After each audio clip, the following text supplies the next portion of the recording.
ঢাকা বিশ্ববিদ্যালয়ে আজকে নতুন করে শুনতে পাই ইসলামী ছাত্র শিবির। আমরা বলি, আরে ভাই, বাংলাদেশ ইসলামী ছাত্র শিবিরা ঢাকা বিশ্ববিদ্যালয় তো পরস্পরের সাথে সম্পর্কযুক্ত। বাংলাদেশ ইসলামী ছাত্র শিবিরের যাত্রাই তো এখান থেকে শুরু হয়েছে। বাংলাদেশের ইসলামী ছাত্র শিবির যেমন অহংকারের, ঢাকা বিশ্ববিদ্যালয় অহংকারের, এখান থেকে বাংলাদেশের অহংকারের, গর্বের, মর্যাদার বাংলাদেশ তৈরি করব আমরা।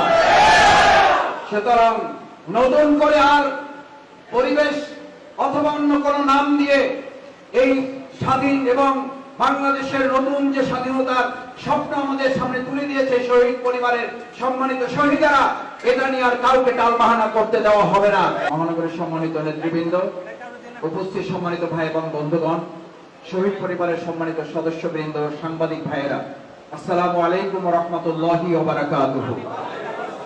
প্রধান অতিথি জননেতা জনাব নুরুল ইসলাম বুলবুল আপনাদের সামনে বক্তব্য রাখবেন। আমরা শহীদ পরিবারের কথা শুনবো, তাদের সাথে আমরা আজকে কিছু সময় এখানে কাটাবার চেষ্টা করছি। এটা আমাদের জন্য সৌভাগ্যের। আমরা প্রথমে আল্লাহর কাছে দোয়া করি, আল্লাহ তাআলা আমাদের এই শহীদদেরকে জান্নাতুল ফেরদাউসের উচ্চ মাকাম দান করুন। আপনারা জানেন, ছাত্র জনতার এই গণ অভ্যুত্থানে প্রায় ১৫০০ শহীদ হয়েছেন, প্রায় ২৫০০-এর মতো ভাইয়েরা আহত এবং পঙ্গু হয়েছেন, প্রায় ১০০০-এর কাছাকাছি ভাইয়েরা চোখ হারিয়েছেন, দৃষ্টিশক্তি হারিয়েছেন। আমাদের অনেকগুলো পরিবার এখন মজদুম অবস্থায় আছেন। সম্মানিত ভাইগণ, আজকের এই প্রোগ্রামের আমাদের সম্মানিত প্রধান অতিথি জননেতা জনাব নুরুল ইসলাম বুলবুল আমাদের মাঝে এসে উপস্থিত হয়েছেন। আমরা আজকের এই প্রোগ্রাম থেকে আমাদের সম্মানিত প্রধান অতিথিকে স্বাগত জানাচ্ছি। সম্মানিত ভাই এবং বন্ধুগণ, আমাদের যে সমস্ত শহীদ পরিবার, আহত এবং পঙ্গু পরিবার, যারা আজকে এই দেশ এবং নতুন স্বাধীনতা আমাদেরকে উপহার দিয়েছেন, আমরা প্রথমেই আল্লাহ তাআলার কাছে তৌফিক কামনা করে আল্লাহ তাআলা আহত পঙ্গু আমাদের এই সমস্ত ভাইদেরকে সুস্থ অবস্থায় আমাদের কাছে যেন আল্লাহ তাআলা ফিরিয়ে দেন। পাশাপাশি আমরা অন্তর্বর্তীকালীন সরকারের কাছে উদাত্ত আহ্বান জানাতে চাই, যদি রাষ্ট্র মেরামত করতে হয় তাহলে রাষ্ট্র মেরামতের প্রথম অংশ হিসাবে মেরামতের জন্য একটা পরিবারকে, একটা রাষ্ট্রকে গঠন করার জন্য আমরা মনে করি যে রাষ্ট্র গঠনের জন্য যারা জীবন দিয়েছে, রাষ্ট্রকে সঠিকভাবে গঠন করার জন্য শহীদদের, আহত পঙ্গু পরিবারগুলোকে গঠন করা সরকারের এবং জনগণের সবচেয়ে বড় দায়িত্ব। শহীদ পরিবার এবং আহত পঙ্গু পরিবারগুলোকে গঠন না করে, মেরামত না করে, তাদেরকে সঠিকভাবে দাঁড় না করে একটা রাষ্ট্রকে দাঁড় করানো যায় না। আমরা মনে করি ৭১ সাল যেমন আমাদের জন্য গৌরবের, ৭১ যেমন আমাদের জন্য অহংকারের, একই সাথে ২০২৪ সালের জুলাই এবং আগস্টের ৫ই আগস্ট আমাদের জন্য ঠিক একইভাবে সম্মান এবং মর্যাদা। সেই জন্য সরকার, আমরা আশা করি, কম সময়ের মধ্যে আমাদের এই বীর মুক্তিযোদ্ধা শহীদদের তালিকা সম্পন্ন করবে। একই সাথে আহত এবং পঙ্গু যারা, তাদেরকে স্বাধীনতা যোদ্ধা হিসাবে তাদেরকে সম্মান এবং মর্যাদায় ভূষিত করবে। আমরা বাংলাদেশ জামাত ইসলামী শুধু একটা সংগঠন হিসাবে তাদের কাছে আজকে পাশে এসে দাঁড়াচ্ছি আমাদের নিজেদের আত্মতৃপ্তির জন্য। তাদের পাশে দাঁড়াবার সুযোগ পাওয়াটা আমাদের গর্বের।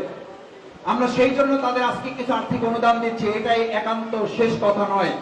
আমরা আশা করব অন্তর্বর্তীকালীন সরকার দেশ মেরামতের অংশ হিসাবে আমাদের এই শহীদ পরিবারের প্রত্যেকটি পরিবারের কোন কোন সদস্যকে বাংলাদেশের কোন একটি গুরুত্বপূর্ণ অংশে তাদেরকে আত্মকর্মসংস্থানের ব্যবস্থা করে দিয়ে পরিবারগুলোকে সম্মানজনকভাবে দাঁড়াবার ব্যবস্থা তারা করে দিবেন।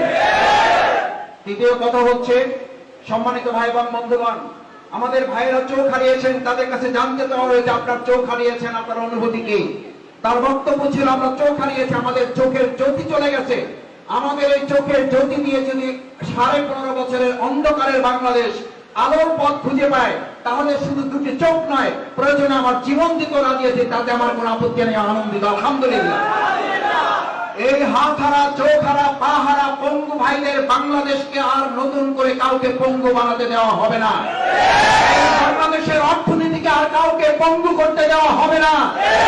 বাংলাদেশের শিক্ষা খাতকে আর কাউকে পঙ্গু করতে দেওয়া হবে না। বাংলাদেশের ব্যাংকগুলোকে আর কাউকে ডাকাতি করতে দেওয়া হবে না।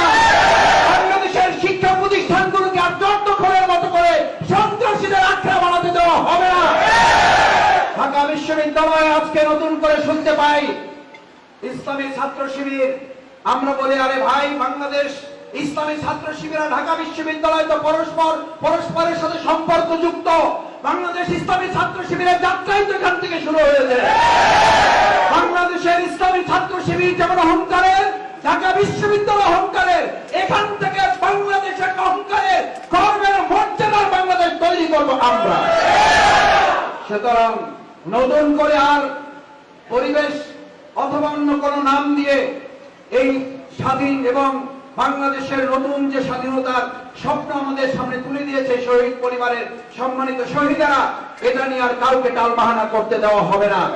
আমি এখনো লক্ষ্য করছি শিক্ষা খাতে সংস্কারের নামে যাদেরকে সম্পৃক্ত করা হয়েছে আমরা ধন্যবাদ জানাই, কিন্তু একই সাথে আমরা বিস্ময় প্রকাশ করছি বিগত 15.5 বছরের সরকার যেখানে আমাদের শিক্ষা ব্যবস্থাকে পরিপূর্ণভাবে ইসলাম বিদ্বেষী করে গড়ে তুলেছে, সেখানে শিক্ষা কমিটিতে 2 জন আলেম সম্পৃক্ত না করাটা এটা অত্যন্ত আশ্চর্যের ব্যাপার।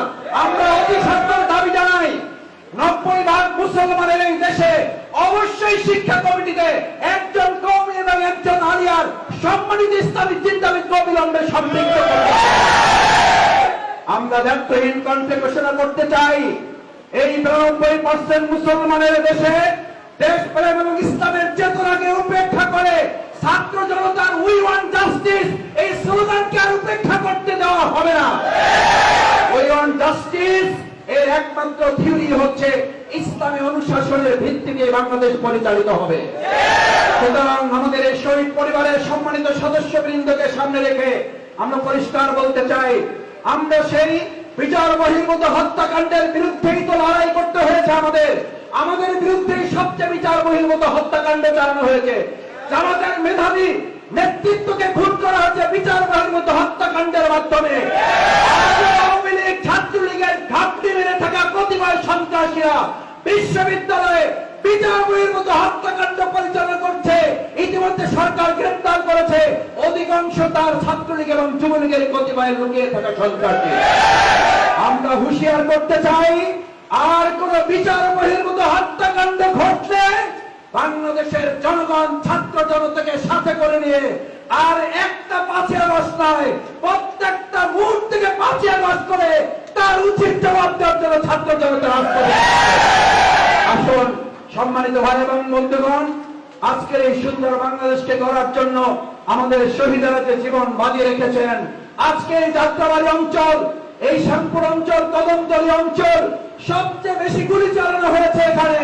আজকে আপনাদের কাছে জানতে চাই, আপনারা সেদিন গুলির মুখে দাঁড়িয়েছেন, আমার যদি দেশের জন্য, আমার যদি ইসলামের জন্য, আমার যদি এই শহীদ পরিবারে রেখে দেওয়া সম্পদের জন্য গুলির মুখে দাঁড়াতে হয়, আমরা কি রাজি থাকবো সবাই?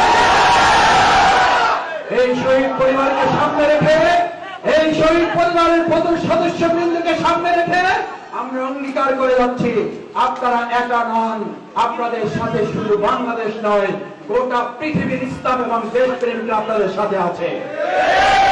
সেই প্রত্যাশা ব্যক্ত করে সবাইকে ধন্যবাদ জানিয়ে আমি আমার কথা শেষ করছি। আসসালামু আলাইকুম ওয়া রাহমাতুল্লাহি ওয়া বারাকাতুহু।